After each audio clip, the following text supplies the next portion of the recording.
Olá, meus irmãos do grupo Recupera Mais. Aqui quem vos fala é o irmão Rafael. Estamos aqui hoje com a apostila Prevenção de Recaída. O material foi extraído do terapeuta Sérgio Carvalho, ali do Centro de Estudos da Clínica Jorge Laber. Estamos aqui hoje gravando esta lição, regravando ela. Houve um problema na última gravação, não saiu o áudio. E eu vou aqui tentar regravar ela e trazer o máximo de conhecimento para os irmãos a respeito de prevenção de recaída. Então, qual é o principal objetivo da prevenção de recaída? O principal objetivo da prevenção de recaída é tratar o problema da recaída e gerar técnicas para prevenir ou manejar a sua ocorrência, né? Então, esse é o principal objetivo da prevenção de recaída, tratar o problema da recaída, né?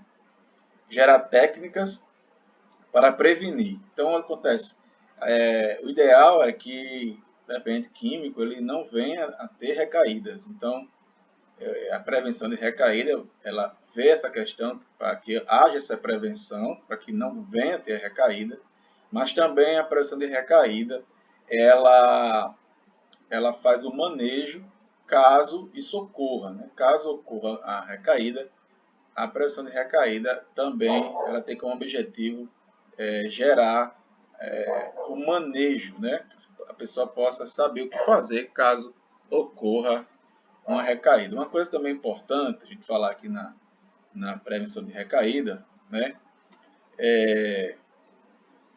O que acontece, né? Nós temos uma situação aqui, quero abrir um parênteses para que você possa entender o quanto a prevenção de recaída ela é importante para todo mundo que passa por algum tipo de tratamento, né? Seja qual for o tratamento que você fez, caso você tenha tido ou não essa pressão de recaída, é bom que você faça. Por quê? O que acontece, né? Nós temos uma situação em que um diagnóstico sobre a dependência química ele vai variar bastante, né?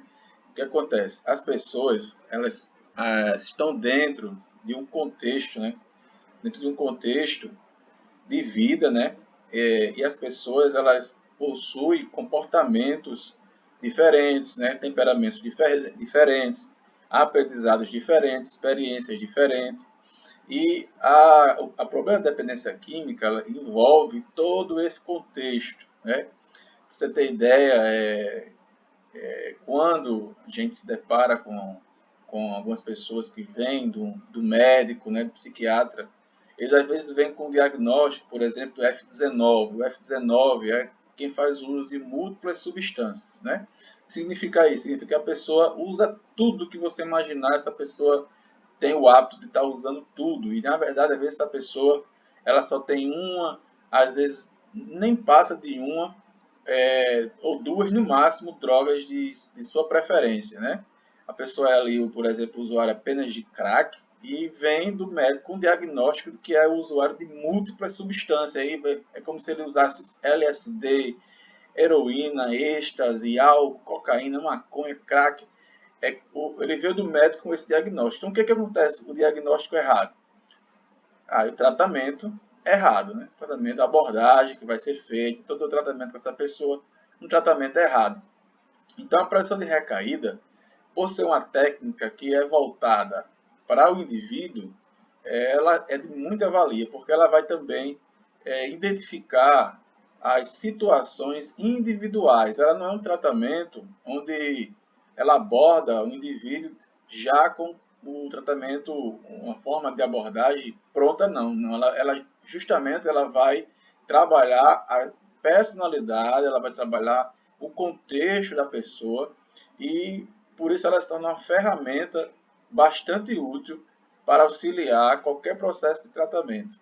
Então, você que ainda não fez prevenção de recaída, aprenda aqui um pouco sobre isso e possa se aproximar do mais próximo possível das ferramentas que realmente você está precisando. O que acontece é que muitas pessoas têm insistido na mesma forma de tratamento durante bastante tempo de suas vidas e por insistirem às vezes em tratamentos que estão errados, porque o diagnóstico que estão tendo é errado, eles às vezes até pensam que não tem mais jeito a recuperação deles. E às vezes o diagnóstico do médico vem errado, e às vezes quando não vem errado do médico, é o autodiagnóstico, a pessoa faz um autodiagnóstico e se insiste em uma forma de se recuperar, ela não funciona. Por várias vezes não funciona, ele continua insistindo na mesma forma, porque acredita que o diagnóstico que ele tem é o correto dele mesmo. E aí chega o momento dele achar que ele não tem jeito, né? Na realidade, o problema pode ser um diagnóstico errado. Então, a prevenção de recaída, ela trabalha a pessoa individualmente, e por isso vai trazer soluções mais próximas da realidade do indivíduo, né? Ela busca, podemos ver aqui, ela busca identificar situações de alto risco. Então, situações de alto risco, elas vão variar de indivíduo para indivíduo. O que é risco para mim, às vezes não é risco para o outro. Então, só que você já vê que ela vai ajudar a identificar situações de alto risco individuais da pessoa, em que o indivíduo, está vendo aqui, é vulnerável à recaída. Então, ela vai ajudar a pessoa a identificar coisas que ela é vulnerável, né? Às vezes, pessoas olham para você e pensam, não posso fazer isso, fulano não pode passar por isso, porque para um dependente químico isso é perigoso. E isso já é uma frase que rotula, né? Vai ver o que a pessoa está dizendo que aquela pessoa é vulnerável, ela não tem nada a ver de vulnerável naquilo que você está achando. Então, assim, vai trazer um diagnóstico novamente errado, um tratamento errado. Então, a PR é muito útil porque ela identifica, ela ajuda ao indivíduo a identificar nele, né? E isso vai trazer uma realidade muito mais próxima do seu diagnóstico, trazer um resultado muito mais próximo da sua real estrutura, de quais são os pontos que ele precisa realmente estar dando uma maior atenção e, uma vez identificando os pontos que ele tem que dar uma maior atenção, aí ele vai usar as estratégias corretas, né? Ele vai desenvolver estratégias de enfrentamento, né? Sejam elas de forma cognitiva ou de forma comportamental, né? Técnicas que trabalhem a questão do desenvolvimento de repertório, né? Habilidades sociais, manejo da raiva, né? E também comportamentais, né? Saber escolher ambientes, escolher pessoas, né? Ter uma conduta de vida, uma ética de vida que seja protetora, né? E cada pessoa vai ter um contexto diferente, uma personalidade diferente, um temperamento diferente, vai ter experiências e aprendizados diferentes, por isso se torna tão complexo, né? De certa forma, é complexo por quê? Porque precisa que haja essa identificação voltada para o indivíduo e não apenas um diagnóstico muitas vezes dado por pessoas que não têm capacitação para isso, médicos também que não têm o compromisso real com o indivíduo, né? E por aí vai a várias situações que geram esses diagnósticos errados. Você pode estar até já imaginando aí algumas das situações, né? A falta de profissionais capacitados, especializados realmente nessa área, que possam dar os reais diagnósticos, né? Entra também a questão do indivíduo, que às vezes quer um benefício e aí pede para que o médico exagere no seu diagnóstico, né? E ali ele sai dali com um diagnóstico que ele sabe que não é o dele, e aí ele sai com o seu autodiagnóstico, vai tentar fazer do jeito dele, e por aí vai. Muitas situações que geram diagnósticos errados e, consequentemente, abordagens terapêuticas também que não vão funcionar com ele, né? A pressão de recaída, ela tem aqui alguns exemplos aqui, né? A abordagem cognitivo-comportamental, a gente chama aqui duas pessoas dialogando, né? E aqui sendo montado um quebra-cabeça, né? Aqui temos imagem de uma pessoa identificando e prevenindo situações, né? Aqui uma situação aqui que a pessoa está aqui quase caindo e a pressão de recaída vai ajudar para que essa pessoa venha identificar essas situações que geram alto risco, né? Também aprender estratégias que venham funcionar para o enfrentamento e prevenir futuras recaídas, né? Como nós vimos aqui, a PR combina, né, o treinamento dessas habilidades comportamentais, né? Com as intervenções cognitivas, né? Como a gente viu aqui, vai combinar essas duas coisas, né? O treinamento de habilidades comportamentais, né? Com o cognitivo, né? Para poder prevenir e também limitar a ocorrência de episódios de recaída, né? Que pode chegar a situações de ocorrer o lapso, né? Mais de uma vez e tentar limitar isso para que isso venha realmente diminuir, né? A um ponto de o dano ser menor, a frequência ser menor dessas ocorrências e a chegar a um ponto de estancar e parar isso, né? De uma forma definitiva. Temos aqui também, voltando mais uma vez para aquilo que eu já falei, né? A prevenção de recaída, aqui, reforçando mais uma vez o que eu falei, ela tem a avaliação dos potenciais de risco, né? Que aqui vai voltar para aquilo que eu falei. Quais são esses riscos? Né? Esses riscos podem ser interpessoais. Por que interpessoais? Nós temos aqui vários indivíduos, né?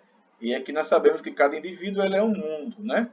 Ele tem temperamentos diferentes, cada um do outro, né? Personalidades diferentes, tem experiências diferentes, aprendizados diferentes, contextos de vida diferentes. Então, cada pessoa vai ter potenciais de riscos denominados interpessoais, que isso aqui depende unicamente de todo o contexto individual dele, né? Outro potencial de risco vai ser o intrapessoal, que é justamente a interação que ele vai ter com outros indivíduos, né? Durante a vida dele, durante o convívio dele, também vão trazer potenciais riscos, né? Que são as pessoas com quem ele convive, interage, que também pode ou não trazer potenciais riscos, que aí é onde vai entrar a avaliação desses riscos intrapessoais, né? Que é de um com o outro. E interpessoal são os riscos da própria vida da pessoa, do próprio temperamento, personalidade da pessoa, né? Tudo isso vai ser avaliado, né? De forma ambiental, né? Que é o ambiente todo, e a questão fisiológica, né? Que é da pessoa, né?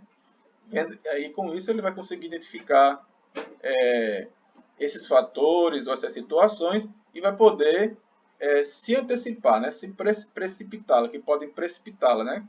Essas situações, esses fatores podem ocorrer uma recaída e quando ele identifica, avalia que esses potenciais riscos, que podem ser coisas dele próprio, esse risco pode ser dele próprio, vir dele mesmo, ou pode ser da interação intrapessoal, e isso pode precipitar fazer acontecer uma recaída e uma vez que ele identifica antes, né, ele faz essa avaliação antes, ele vai se antecipar e se prevenir, já conhecendo, uma vez que ele já avaliou e conhece os seus potenciais riscos. Estratégia de prevenção, né? 2 objetivos específicos, né? Primeiro prevenir um lapso inicial, né? Não queremos que ninguém tenha lapso, né? Então, o primeiro objetivo específico é prevenir esse lapso e manter a abstinência, né? Que é a total sobriedade, né? Ou a meta de tratamento de redução de dano, né? E a pessoa pode estar vivendo um momento ali que o foco é diminuir o dano, né? O tratamento dele ali, que ele venha reduzir o dano, né? Então, mesmo em abstinência ou em algum tipo de tratamento, e prevenir para que venha a acontecer esse tipo de lapso, né? Outro objetivo é proporcionar o manejo, caso ocorra o lapso, né, quando de sua ocorrência, para que esse lapso não venha se tornar uma recaída completa, né, independentemente da situação ou dos fatores de risco iminentes. Ou seja, é outro objetivo, preparar a pessoa para o manejo. Uma vez eu perguntei a algumas pessoas que estavam em tratamento, em uma das palestras nossas, e se eles já estavam prontos para quando acontecesse um lapso. E alguns até ficaram surpresos, porque a ideia que eles tinham é de que isso nunca pode acontecer.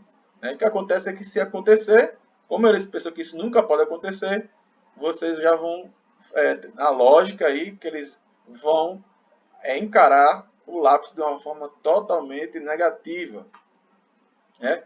O que é o lápis? O que é o lápis é um breve momento de retorno a um comportamento disfuncional anterior, né? Nós usamos aqui um exemplo, aqui uma pessoa que decide, por exemplo, parar de comer, né? Está obeso, com compulsões alimentares, e a pessoa decide parar com esse comportamento disfuncional, né? De repente ela vai numa festa e ali ela vai ver um doce, um brigadeiro ali, por exemplo, e por um breve momento ela retorna ao uso de fazer o uso de forma compulsiva de algo que ela determinou que não ia mais fazer, que era um comportamento disfuncional, mas por um breve momento ela houve o lapso, foi lá e comeu o brigadeiro, né? A maioria dos indivíduos que faz, né, uma tentativa de mudar o próprio comportamento em um determinado objetivo experimenta lapso, né? E que a pessoa que decide parar de beber, por exemplo, pode acontecer o lapso dela numa festa e beber, né? A pessoa que decide parar de fumar pode de repente cair no lapso de fumar um cigarro, né?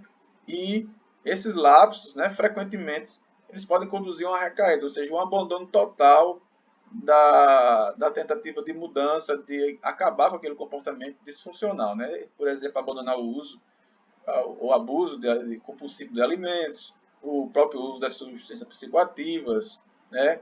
A pessoa decide essa mudança, aí, infelizmente, nessa tentativa, a maioria experimenta o lapso e, normalmente, frequentemente, tem conduzido isso a uma recaída, né? Um dos motivos disso é justamente esse efeito aqui, o efeito de violação, né? A pessoa está em abstinência, viola a sua abstinência e ela passa a sofrer esse efeito Eva. Um dos motivos é a pessoa não estar pronta, né? Acreditar que nunca deve ter lapso na vida dela, né? E por isso, por acreditar que nunca deve ter um lapso, ela não se prepara para o lapso. E se acontecer, ela vai sentir esse efeito aqui, que os indivíduos que optam por ceder podem ser vulneráveis, né? A pessoa que cedeu, né, a um lapso, né, pode ser de uma forma vulnerável tão grande que a pessoa não vai saber administrar, vai se autorresponsabilizar, vai sentir um sentimento de culpa, né, vai achar ali, perceber, ter uma noção de que perdeu todo o seu controle, né, e isso vai ser muitas vezes vivenciado pelos indivíduos após eles violar as regras que ele mesmo se autoimpôs, né?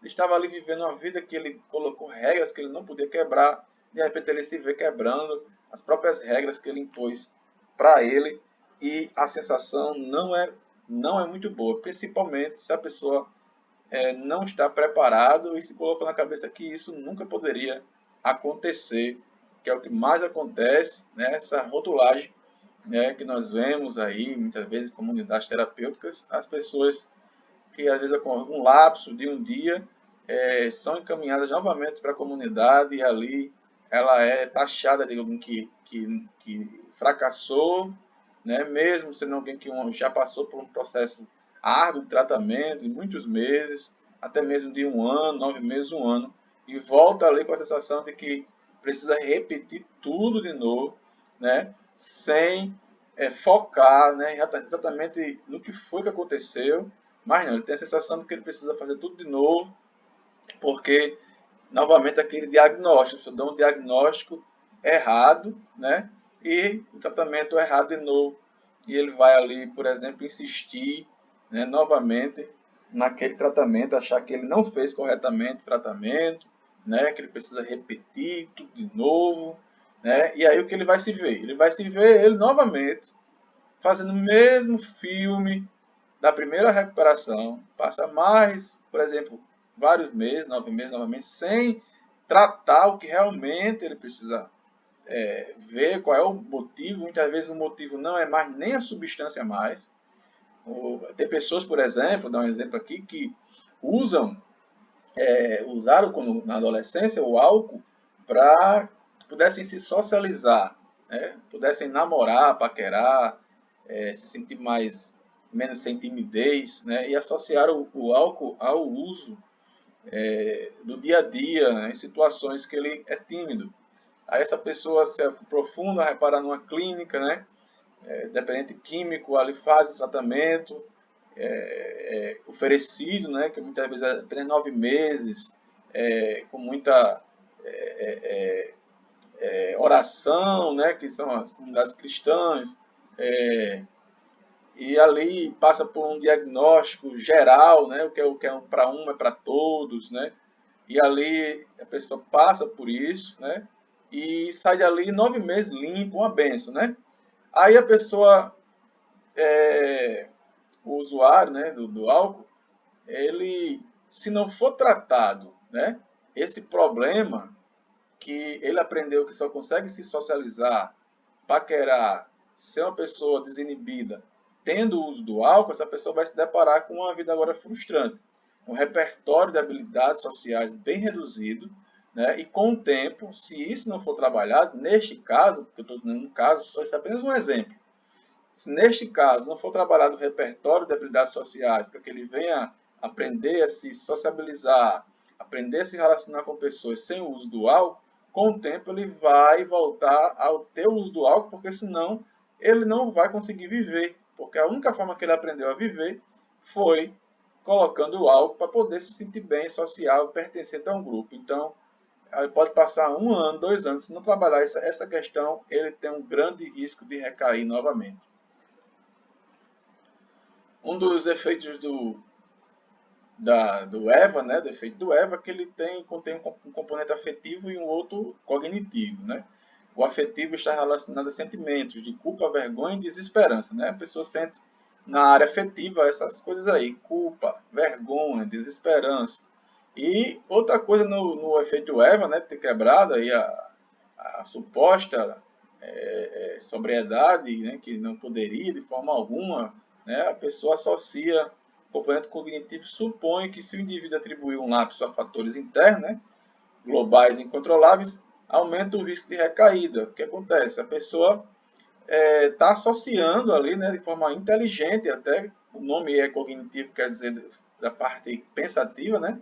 Ele está associando que o lapso dele tem a ver com coisas internas nele, né? Ou então com coisas que estão em seu entorno, né? Com coisas que ele acha que são incontroláveis. Né? O exemplo dali do doce, a pessoa, eu já comi um brigadeiro, então eu não tenho controle mesmo, eu não tenho jeito mesmo, me trouxeram para essa festa aqui mesmo, não podia trazer, e aí eu agora tive esse lapso, então já que eu comi um, eu vou comer logo tudo, né?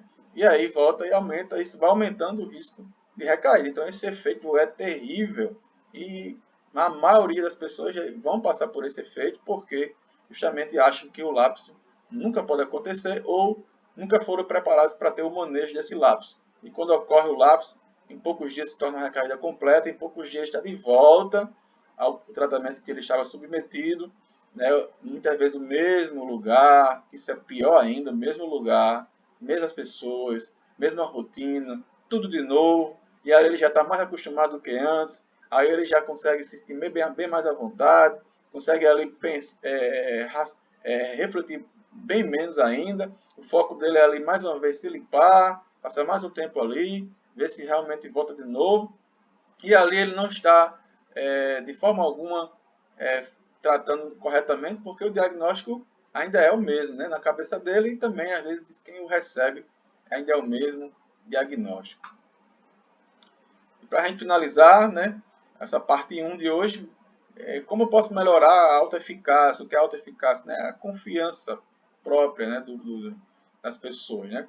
E prevenir, né, para que venha ter incidência de um lápis. A melhor forma de prevenir, de aumentar a confiança, né, para que a pessoa tenha confiança e prevenir é justamente auxiliar o paciente, né, auxiliar a pessoa a lidar com as situações que vão acontecer, né, é ter reuniões, é ter momentos exaustivos, procurando identificar, que o indivíduo vai identificar as possíveis situações que vai acontecer com ele, seja pela própria questão interpessoal dele, né? Pela própria questão intrapessoal, que ele vai se relacionar com o mundo e com várias situações diferentes, preparar ele para lidar com as situações, né? Analisar os resultados diferentes associados a diferentes escolhas, né? Levar ele também a ver o que vai acontecer se eu fizer essa escolha, essa, quais são os resultados, das minhas escolhas, né? O que vai gerar isso, né? Preparar ele para saber analisar quais vai ser os resultados das escolhas que ele está tomando, né? Muitas vezes a gente vê a pessoa tomando, escolhendo, fazendo escolhas que ele sabe que é prejudicial e muitas vezes ele está repetindo essas escolhas porque ele não foi preparado realmente, né, para analisar isso, não foi feito esse trabalho exaustivo aí com ele, para que ele venha despertar e diante das escolhas que ele vai ter que fazer, ele sempre fazer escolhas que tragam resultados bons para a vida dele, né? Outra forma é saber explicar, né, usar a resposta de enfrentamento apropriada. Né? A gente pode dar respostas para enfrentar os problemas de forma apropriada e de forma negativa, muitas vezes. Né? O bom é que a gente possa dar sempre as respostas apropriadas. Porém, às vezes a gente dá respostas que não são tão apropriadas, mas ainda assim são formas de enfrentamento. Qualquer tipo de resposta é uma forma de enfrentamento. Vamos ver aqui para vocês poderem entender. Né? As respostas positivas de enfrentamento. Né? Aqui são respostas boas, ó, diante das situações do dia a dia. Né? Ouvir uma música, brincar com animal de estimação, rir, chorar, escrever, pintar, né? Fazer uma prece, uma oração, né? Um momento de meditação, né? Discutir as situações com um amigo de confiança, né? Praticar um momento de respiração profunda e aí vai tantas outras formas aí de respostas, né, para poder enfrentar, que são respostas positivas, né, adequadas. Tem outras respostas, né, que também são respostas para enfrentar as situações, mas que no mapa da recaída elas são consideradas negativas, né? Elas são a resposta de enfrentamento, mas elas são negativas e podem, mesmo que seja uma resposta de enfrentamento, elas podem não ser tão boas. Vamos dar aqui um exemplo. As respostas negativas, né? A pessoa critica a si mesma. Criticar a si mesmo é bom, né? Demasiadamente já é um pouco negativo, por mais que também ainda seja bom essa forma de você estar se criticando. Quem não se critica mais, né, realmente não está mais nem aí para o que está fazendo, né?